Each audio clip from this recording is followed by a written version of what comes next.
Great class by both men. Nate Diaz, you just shook up the world. How's that feel? Hey, I'm not surprised, motherfuckers. Welcome back to episode 2 of the Sleazy podcast, ladies and gentlemen. I'm joined by the illustrious Kyle, as always. Howdy. Not as always, but in this case, the second time in a row. As frequently. Yeah, he misses out on a lot of the Nerdco Versus podcast. And we're actually recording this podcast first because we have some scheduling issues with the Nerdco Versus crew. So we decided to do this instead. Yes, indeed. Muzz says he was sounded like Marge from The Simpsons. So we don't want that going the whole show. Yeah, he's come down with an illness, it appears. But I heard the flu's making a comeback in Ohio. It's going to be around for a couple more weeks. Yeah, that's what I heard. So stay in your house for a couple more weeks if you can. Wash your hands, you filthy animals. So I'm dying to talk about UFC 196. And I know you're not a big fight guy, but I just caught you up on all the highlights and everything. It wasn't the fight that was supposed to originally happen. Dos Anjos versus McGregor was the original one. But Dos Anjos broke his foot and had to bail 2 weeks out. So we got Nate Diaz versus Conor McGregor, and the trash talking was epic, as you could see.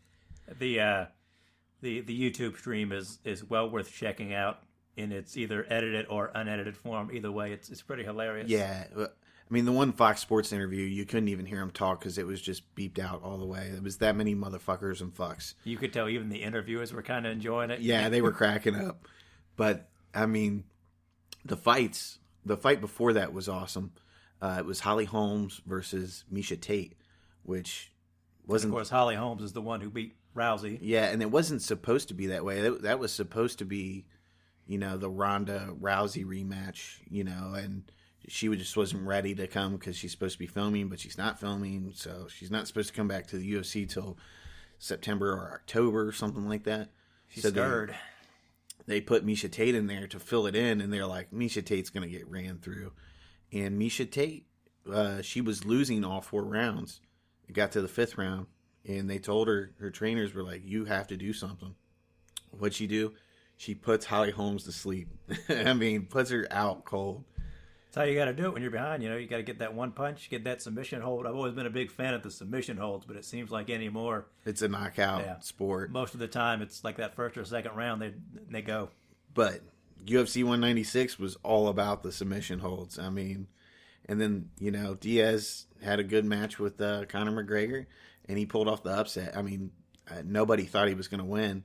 I didn't think he was going to win. I think the only person that thought he was going to win was him and his brother, and, obviously his training crew. But, I mean, a week and a half on notice, I mean, that's pretty hard to prepare for a fight. Yeah, I mean, that's difficult for anybody, even the most seasoned fighter. I mean, 2 weeks is nothing. But, hey, he took him down, and he proceeded to talk shit afterwards, which he earned every bit of time to do that. I don't know if you've ever seen the Great White Hype with the Wayans brother. I've He's seen a parts boxer, of it, yeah. And he just spends the whole time like eating ice cream and fried chicken. And the other boxer's like training. He's the Irish guy too, and he's going to get in there, and the Wayans brother just whoops him in the first round or whatever. That's awesome. That's the way to go, man. But that's what we did Saturday night. I had a bunch of people over here, and we watched the fights, and everybody was like ecstatic when he got him in the chokehold and he tapped, and we were like couldn't believe it. And then he grabs the mic from Joe Rogan because Joe Rogan's like, "You just shocked the world." And he's like, "No surprise to me, motherfuckers." Best quote in UFC history. I'm telling you right now. Well, second best. You know what the first best was? It was his next quote. Oh, I'm the king of this motherfucker. The new king. The new king of this motherfucker now. Yeah, that was good. Man, that guy's funny. He's a little odd in front of the cameras, but that's his personality. He's not a showboat, and I can respect him for that. Well, you know what? The fight nights are always fun at the Sleazy household. Everybody shows up having some fun. Some comments get flung around. Yes, we will not say any comments that... We will not name names or... The comments that get shouted here, stay here, But it's always a fun time. I'm not at liberty to discuss any of those. But before that, I spent the most of the morning and afternoon at the Arnold Classic. You know how long that's been going on?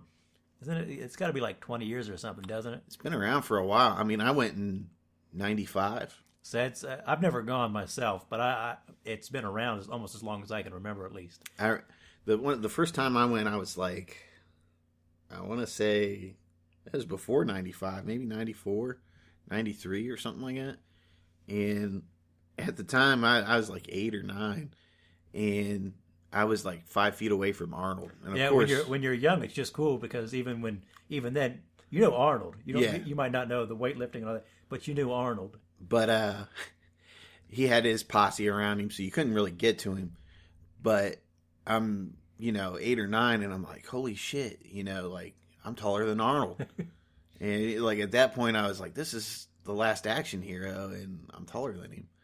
And so, when you're a young guy and you see that, you're kind of like, wow, the movies do portray a taller guy and whatnot. But one of the things that I was really interested in about the Arnold this year was the WWE NXT experience. And what they did was they put a ring in the corner of the convention, and they put bleachers up, so if you wanted, you could go sit down. And then they had it was just like a regular NXT show. And for those of you that aren't familiar with that, NXT is like the minor leagues for WWE. And they didn't hold back, man. It was like they put all the superstars out. I thought for sure they were just going to have people that weren't even just starting. Even Triple H showed up. I mean, yeah, and champion, owner. That was a big surprise. We're standing there. I had my DSLR, and I was taking pictures of each match. And then all of a sudden, Triple H's music comes on. We're like, what? No way he's coming out. Then he comes out with Arnold next to him. And that was even a bigger surprise because I didn't expect to see Arnold. And bringing the belt with him. Yeah, he had the belt with him. And they come out and they did a Q&A. And it's funny, one guy was like, Arnold, what's your favorite one-liner from your movies? And of course, he didn't understand it. And the guy interviewing is like, what's your favorite quote that you've done in a movie? And then somebody was like, it's not a tumor. And he looked right at the guy and he was like, yes, it's not a tumor. And he screamed it for us, and we were all laughing, man. It was great. And, I mean, of course, his answer was, I like them all. They're all very good quotes. But he was like, but who can, he's like, everybody loves Get to the Chopper. And, everybody you have a favorite Arnold quote you can think of off the top of your head? Do I have a favorite Arnold quote? I'll tell you mine while you think about it. I love Commando. It's like one of those movies I saw when I was really young.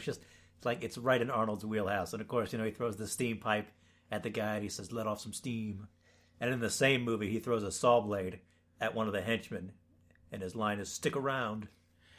I'll tell you this. I mean, obviously, Hasta La Vista, baby. That was real popular with me when I was a kid. And then Get to the Choppas, a lot of people. Loves that one. That's And then the tumor one is good, but I'll tell you one that I've always made fun of, and I forget what the movie was from. It was when it came out when we were in high school. It had him and another chick in it where they were running from the government or something. True Lies? No, it wasn't True Lies. That was like middle school, elementary school. But they're in South America. Mm-hmm. And he runs up to this boat. They're trying to get a boat to go down this river or whatever. And he's like, this is my pass. Take me down the river now. And you're just like, I've always made fun of that. But it was really fun. I don't think I've seen that one. I know what you're talking. I remember the movie. That was sort of towards the tail end, right before he became governor or something. Yes, right before he became governor. It was one of his last movies. And you're like, this could be his last movie. I got to go see it. Which obviously you didn't. You weren't worried about that. I was much more of a Van Damme fan at that. I hear he's in talks to do another Predator movie, by the way. Well, it's funny you bring that up. It was written by Fred Decker, who's sort of people might know, sort of cult classic from Night of the Creeps and The Monster Squad. Mm-hmm. Two movies I loved and I've watched ever since I was little. He wrote it, and then one of his partners back then was Shane Black, who was in talks to direct this, and he directed Iron Man 3. And supposedly they're thinking Arnold's character of Dutch might be back in this. So it's shaping up to be a pretty cool movie either way. I'd love to see Dutch. Arnold or no Arnold. I'm happy to see Predator come back. Just a quick note. 1989, first Arnold Expo in Columbus. Oh, nice.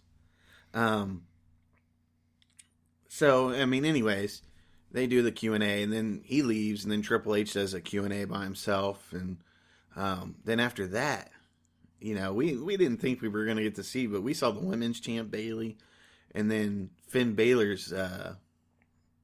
They were like, Finn Balor's coming out next to defend his title, and we were like, what? And he fought Corbin, which Corbin, I don't know if he'll ever beat it. But for those of you that don't know, Finn Balor is like the next guy to come up into the WWE. He's their prized possession that they want to push. But he wrestled in Japan for years, and he's a pretty talented guy. I was excited to see him. But I couldn't believe we got to see it. It was pretty much like an NXT show. So, worst case scenario, you pay $20 and you get to go in and watch a whole day of wrestling. And they actually had autograph sessions in between the matches and stuff. That's cool. I thought that was cool. It's a good experience for kids, especially if they're into that. And, they get to see that. And, the whole point of the festival is to preach, being in shape and just to be healthy overall. So you told me before we started talking, you really liked the wrestling event, but yes, the rest of the show wasn't quite so good for you. I am just getting ready to get to that point. Here's the other thing. Don't go in there if you're planning on getting samples, because it used to be back in the day you could walk around and get all kinds of free stuff. We walked through 2.5 aisles. We got to the third aisle, and we got halfway down. It's so crowded. You can't even... Normally in conventions, you can squeeze through people and make your way through the aisles. You can't walk down the aisle. The only way you're walking down the aisle is if the crowd starts moving, and that's step by step. And, it's so crowded. It's so hot. It's hard to breathe. And I really think that the people that run that, because, it was a very disorganized convention. Mm-hmm. Like, people didn't know where to go. They didn't know where to line up. People were just standing in the middle of the outside part before you came in, and you couldn't walk around them. You couldn't, you didn't know where to get in line at, I should say. But, and forget walking through the aisles and trying to see if you want any shirts or any products that you might want to train with or something like that. But it's bad. It is bad. Like, had they not had that WWE experience, I probably wouldn't have went. And I got the hookup on some tickets. Mm-hmm. A guy at work knew somebody that did some printing for the Arnold and hooked us up with tickets.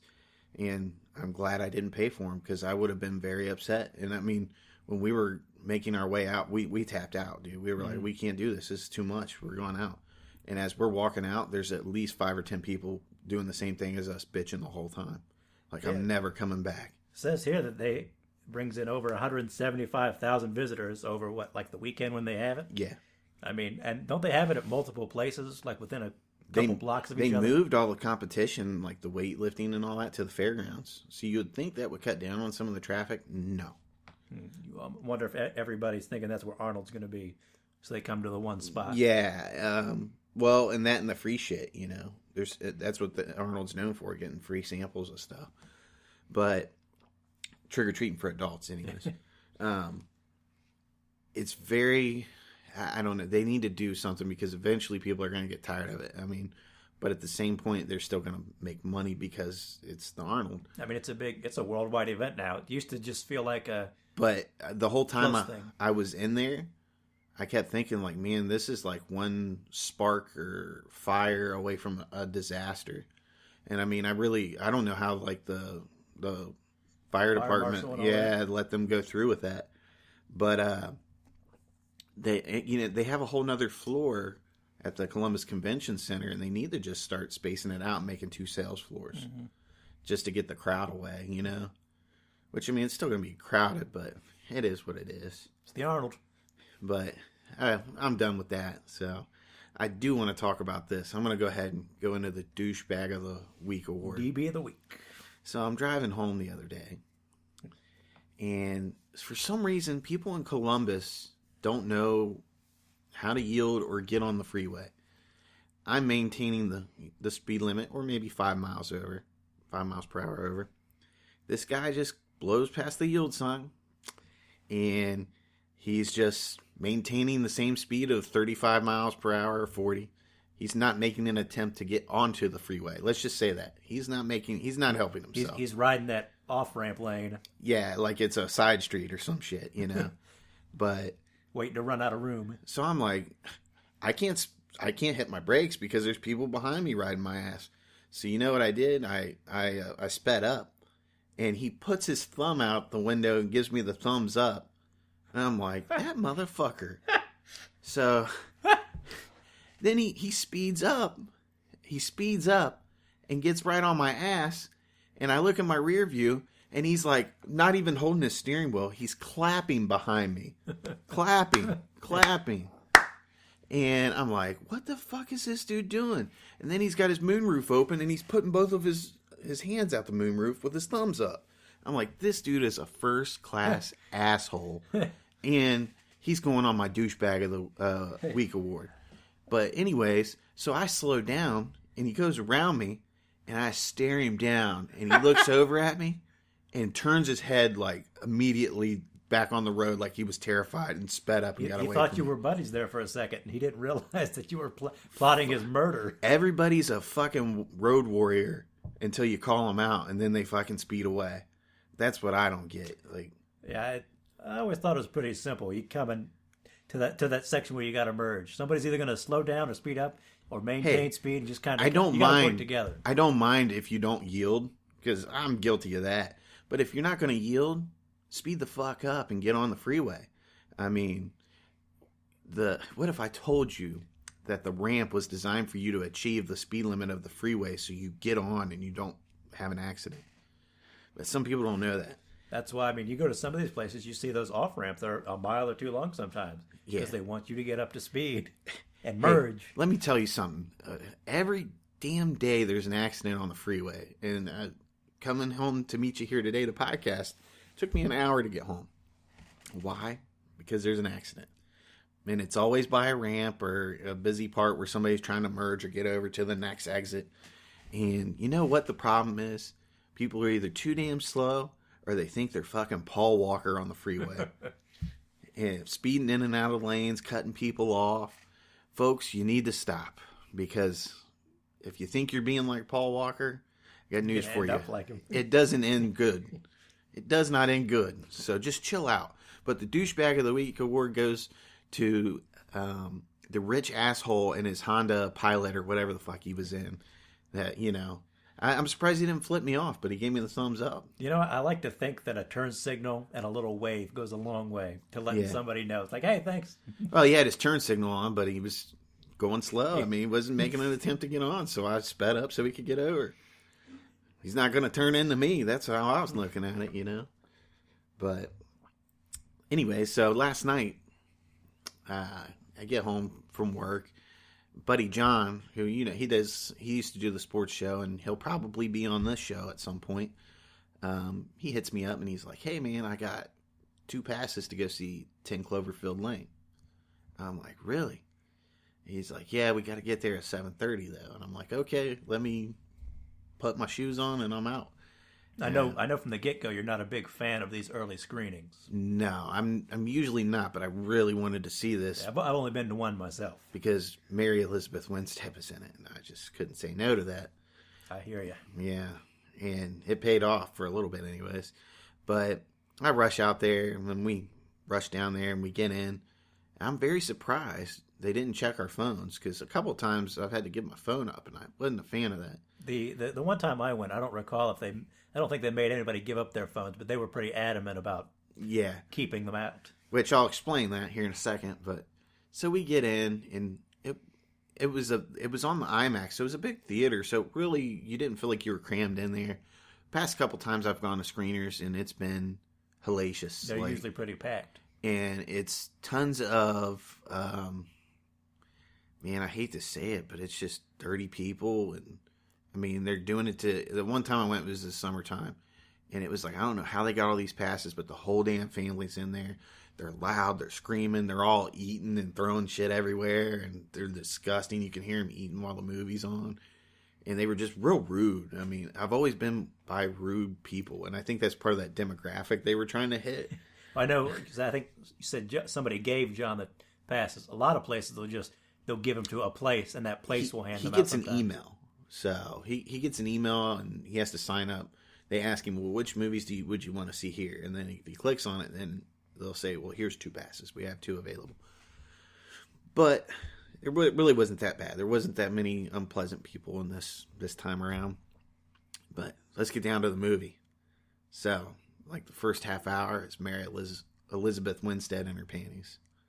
It's a good half hour. Hooked up to an IV and her trying to figure out what the fuck's happening.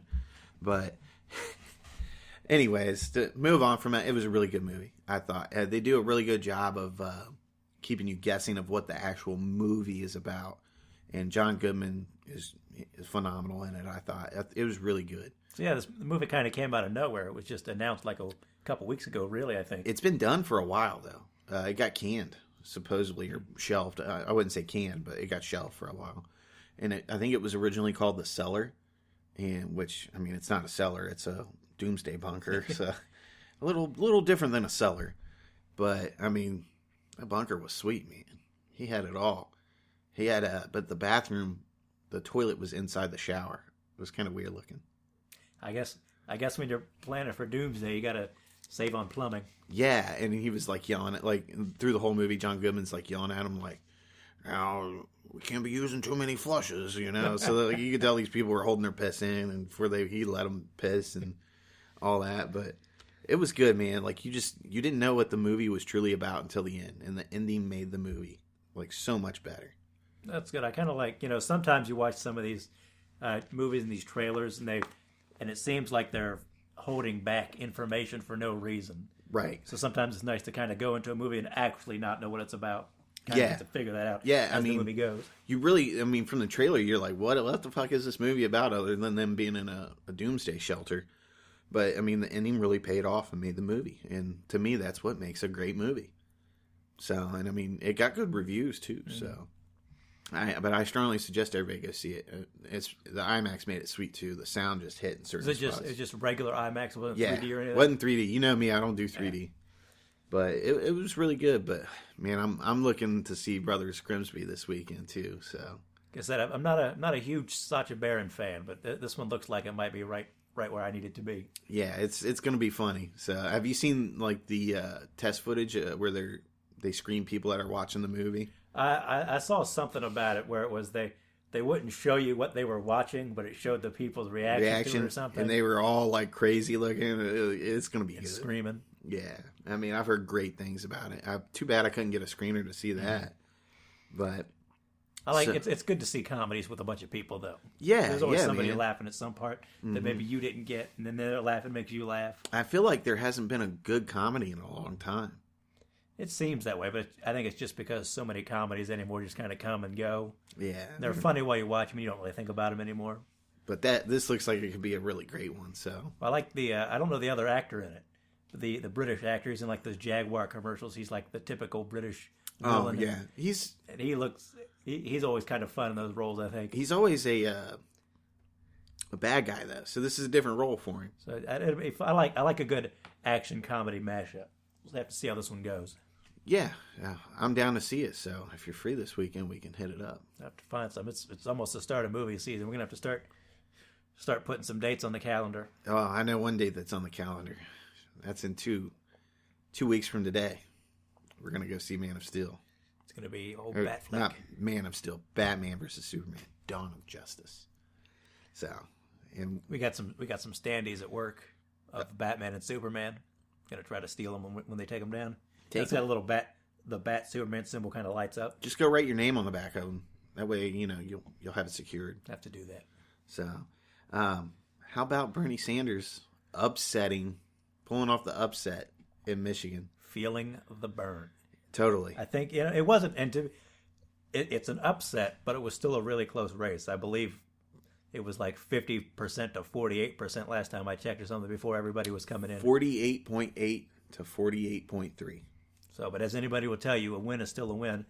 Of course, I think technically Bernie kind of ended up losing the day because Hillary won Louisiana by such a large margin. She actually ended up with more delegates.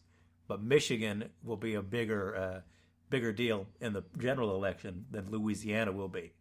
And plus, Bernie wasn't really expected to win. I think he was down by 10 or 20 points going into the week. which he's been quite often, and usually, they usually always come a little closer together by the time you get there. But it's still, I went to bed that night just kind of watching it, not thinking too much, because everybody was pretty much saying, Bernie's probably going to lose this one. I wake up and check the news the next day, and I said, no, Bernie pulled the upset. It was awesome. It was awesome. And, man, the debates keep getting better and better and better. Not the Republican debates, but the Democratic side. They're entertaining, at least. Yeah.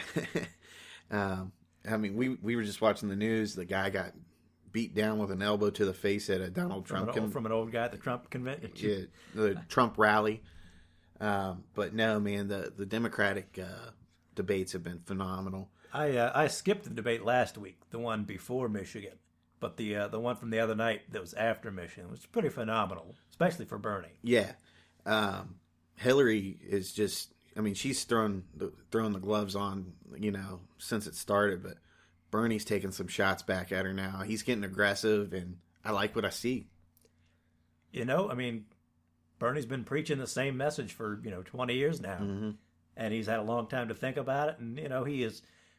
I don't think he's ever been the best debater, but he's hitting his stride, I think. Yeah, and he knows where the attacks are coming from. And like I mentioned, there's the one where he says the president of Goldman Sachs says, "I'm dangerous," and I'm dangerous. Yeah, I just thought that's primed to be turned into some sort of meme or an ad or something. I think. Yeah.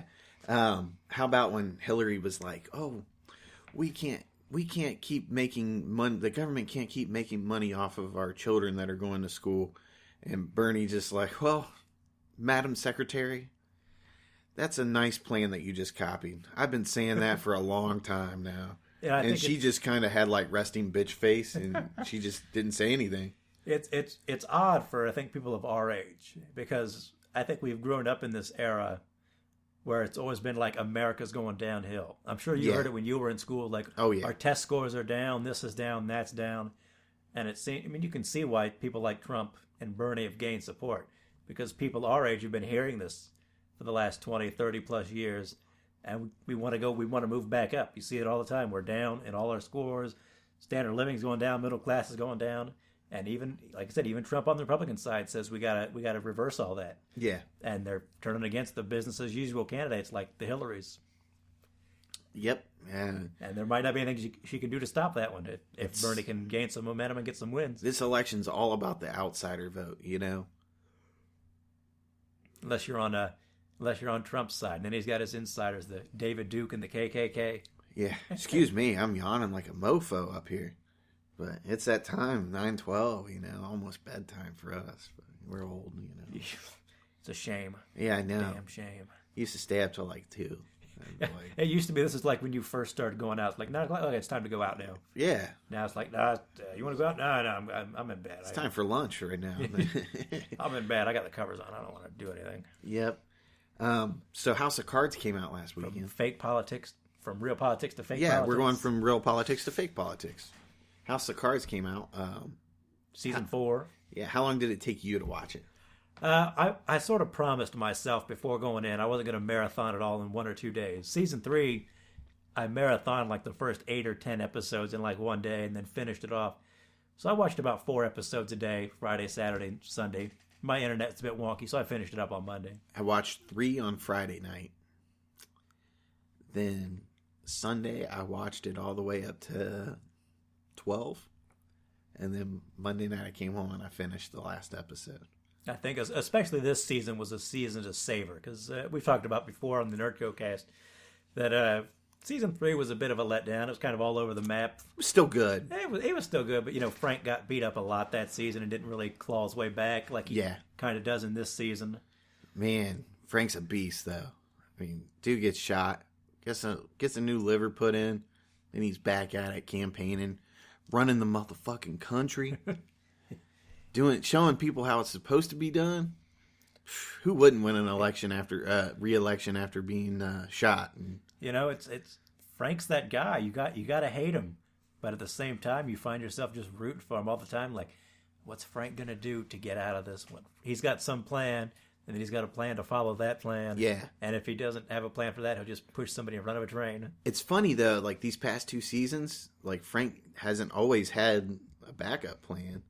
And normally he's got his shit together and he knows what he's doing. But man, how about that reporter, dude? He just won't go away. I love that they brought his character back. I don't remember him being in last season too much, because he's one of those guys who's kind of got beat up over the last couple of seasons. Yeah. And then he really makes his comeback this season. Hammerschmidt, great name. Hey, I got to give it to Freddie, though. Freddie wasn't putting up with that shit. He would laid waste to that dude. I'm glad. I don't remember him being.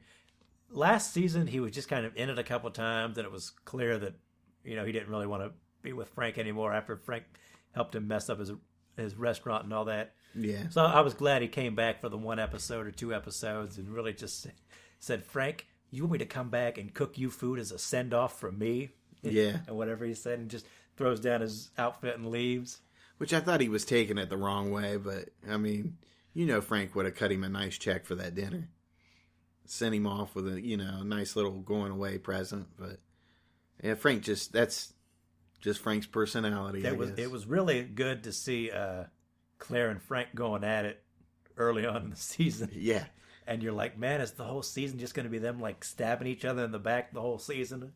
And then, they finally realize they got to work together to keep that Oval Office. And it was just a phenomenal season, I think, start to finish. I love the first season. I think the first season's the one where he ends up being in the White House at the very end and he slams the ring down on the table. Yeah. He doesn't slam the ring too much anymore, which I'm kind of upset. But yeah, he hasn't done it. I mean, he hallucinated it this year, whatever. But, man, I mean, the one thing I was kind of like a little disappointed in was the quotes. There really wasn't a whole bunch of good quotes this year.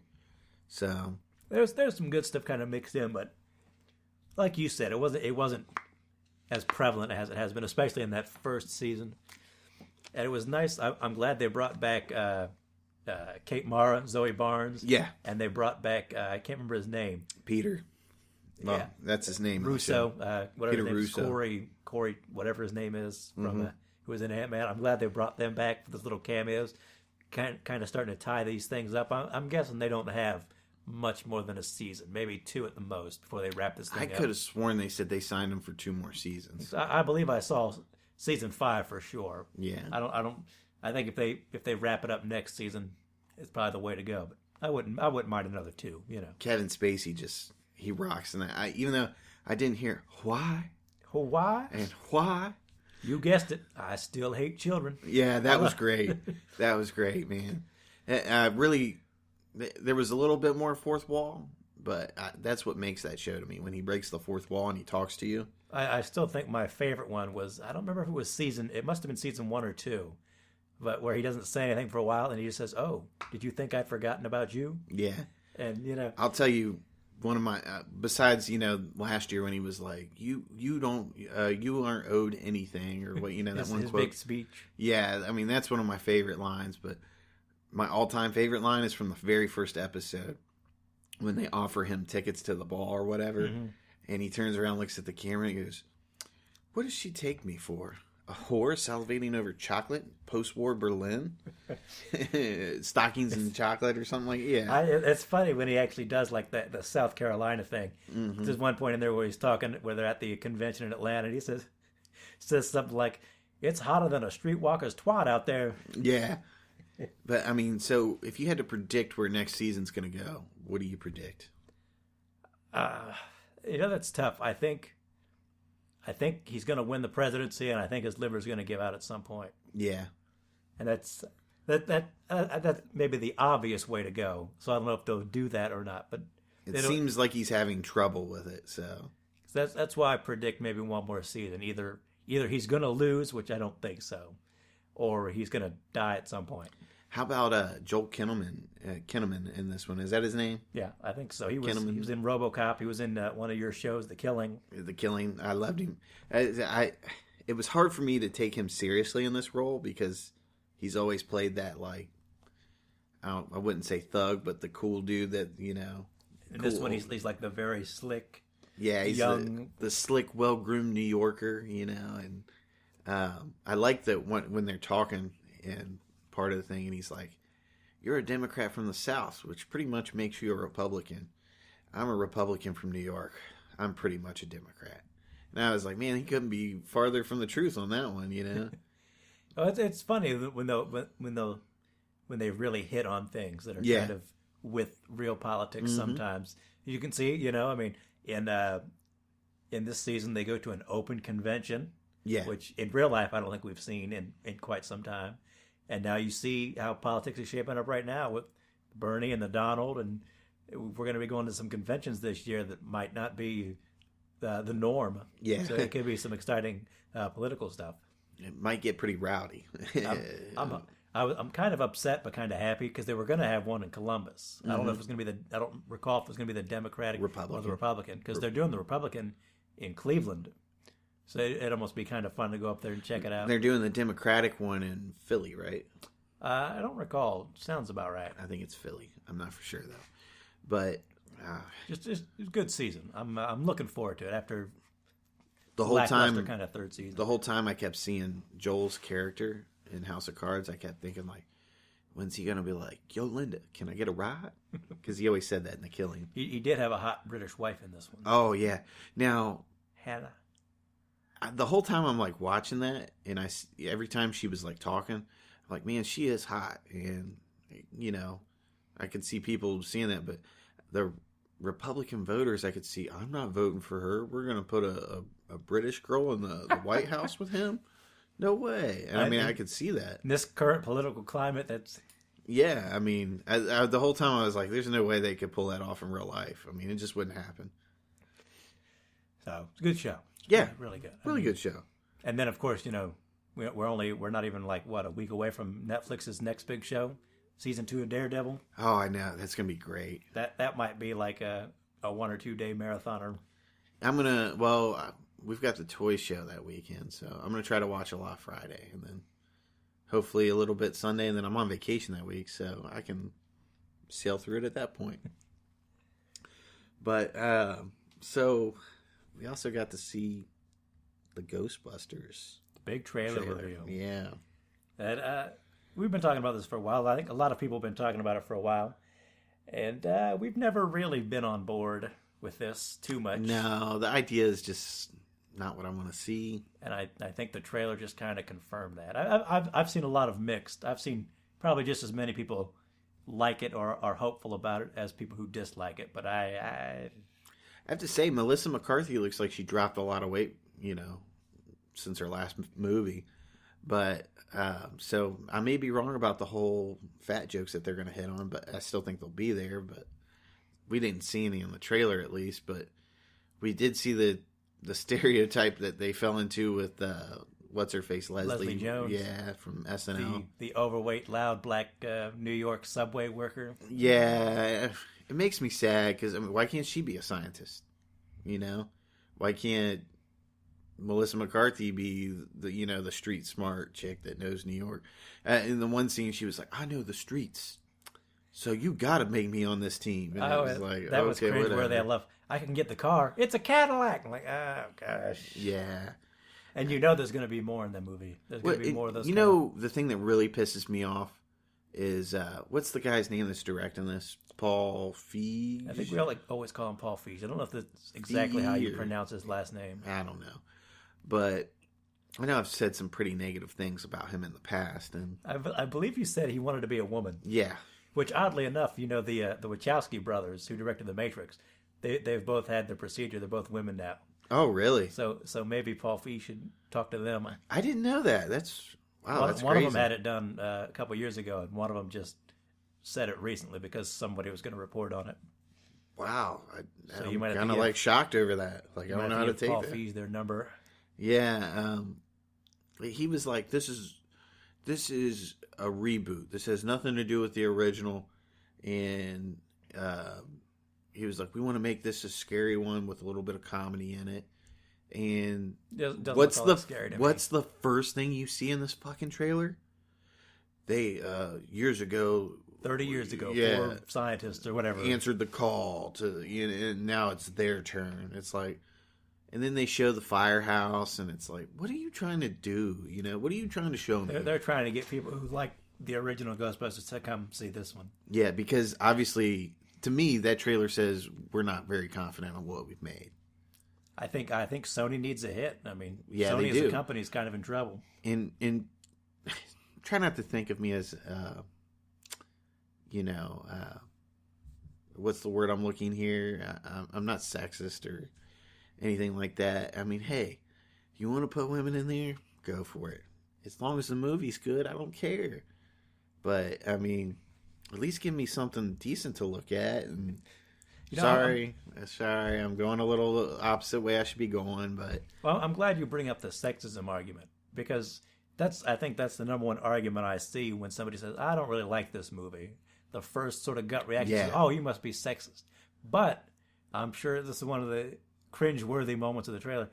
Every trailer I see it's Kate McKinnon licking those blasters. Yeah. And I see it all over the internet. Oh, man, I can't wait to see Kate McKinnon licking those blasters.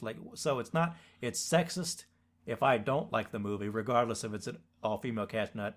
But if somebody just wants to go see Kate McKinnon licking some phallic symbols, that's not sexist. Yeah. I mean... Actually, I get upset when I see that, because I'm like, it's a proton gun, essentially, I'm guessing.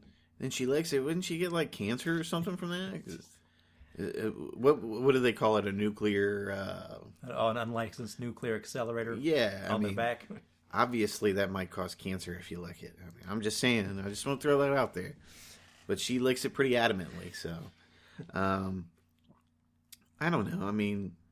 And then they put Slimer in there, too. I mean, come on, man. Supposedly there's supposed to be a bunch of cameos, including even, like, Dan Aykroyd. And I know Bill Murray's in it, but...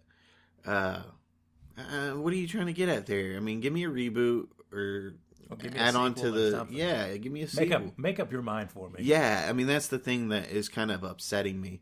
Not that there is a bunch of women in it. Sure, it's not what I want to see, but I'm willing to be open to like it. I want to like it. I want a new Ghostbusters movie that I'm going to enjoy. I want something that I can take my little brother to and pass the torch on to him, per se, and he can enjoy it and then pass the torch on to his kids. I'll be curious to see maybe if you take a little brother what he thinks, because this movie is not for us. No, we're 30 now. And I mean, I can accept that, but this movie is made for 15, 18-year-olds who've never seen the original Ghostbusters, or it's not part of their childhood like it is ours. Mm-hmm.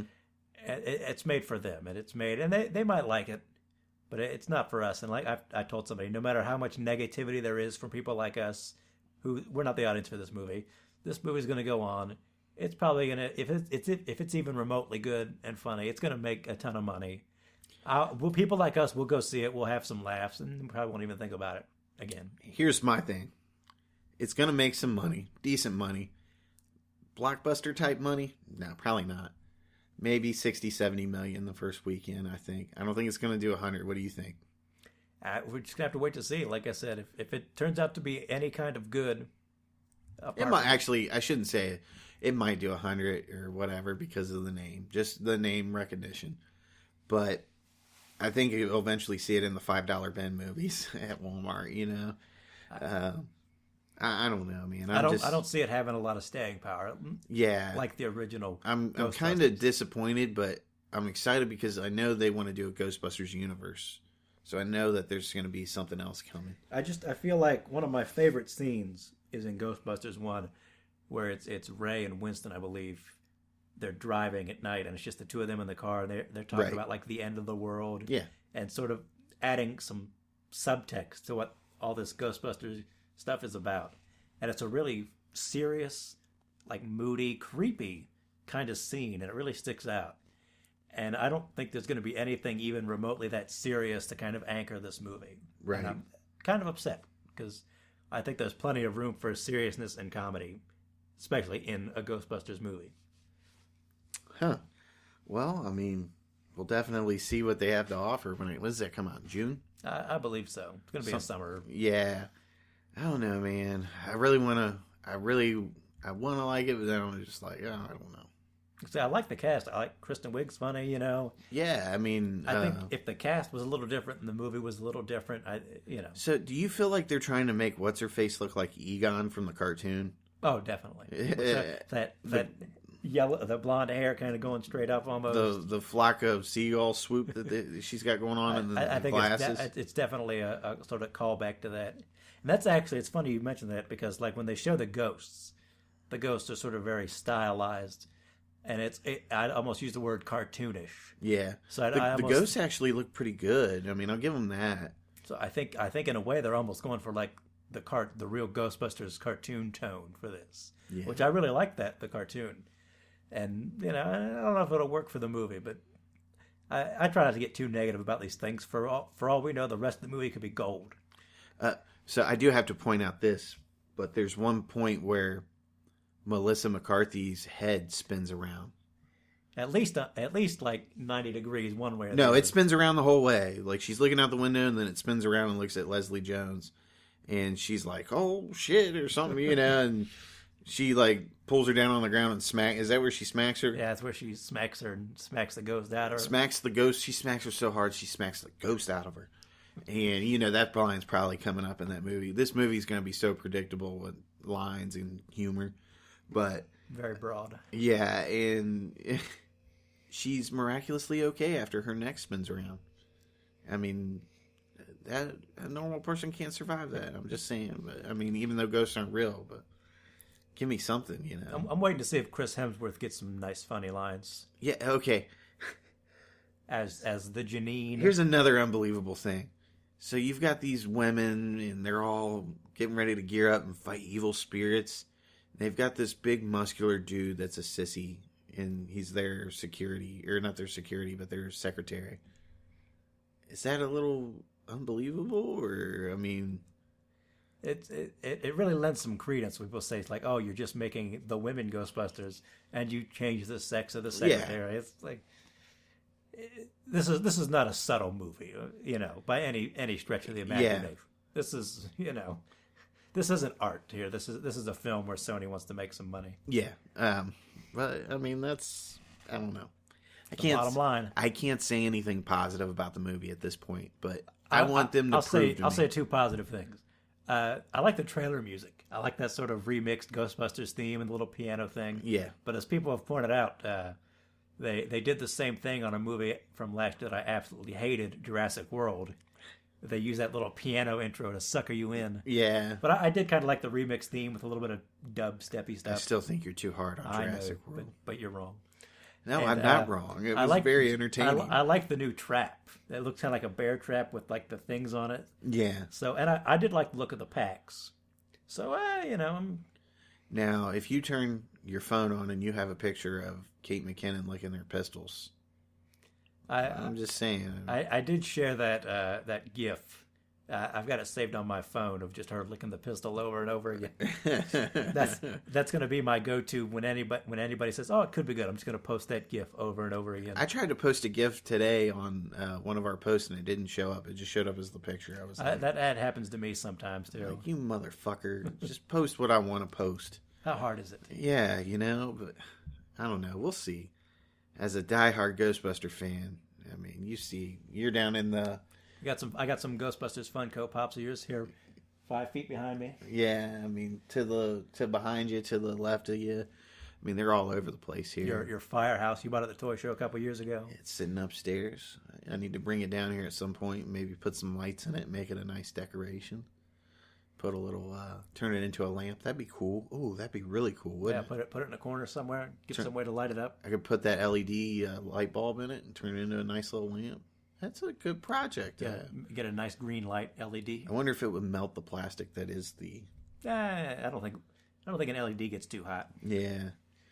You have to check it out. As long as it's not like a big heat light bulb, you'll be all right. That's worth doing, even though it's worth $100. I don't want to really damage it. I have another one in there too, that my actual one I had as a kid. I could do that with. Be a nice decoration. I could sell that too. That'd be a nice little... Put a nice little price tag on it. Make it $1,000. How's that sound? Would you pay $1,000 for a light bulb? No. Yeah, no, I don't think anybody would. That was a joke. Ghostbusters. What else can you say? Yeah. Nothing. Yeah. Who are you gonna call? Somebody else. Yeah. But I gotta... man, where's the tweet from Muzz? I wanted to mention this if we talked about Ghostbusters. Muzz nailed it with the tweet. I believe it was something along the lines of, at Paul Feige, you can have the Ghostbusters find the ghost of the franchise you just killed. Yeah, I mean, I just want everybody to read. I want to read this off for everybody before we close out for the night. And if you can, find us at the @Nerdco thing and retweet this if you can, or even just tweet Paul Feig.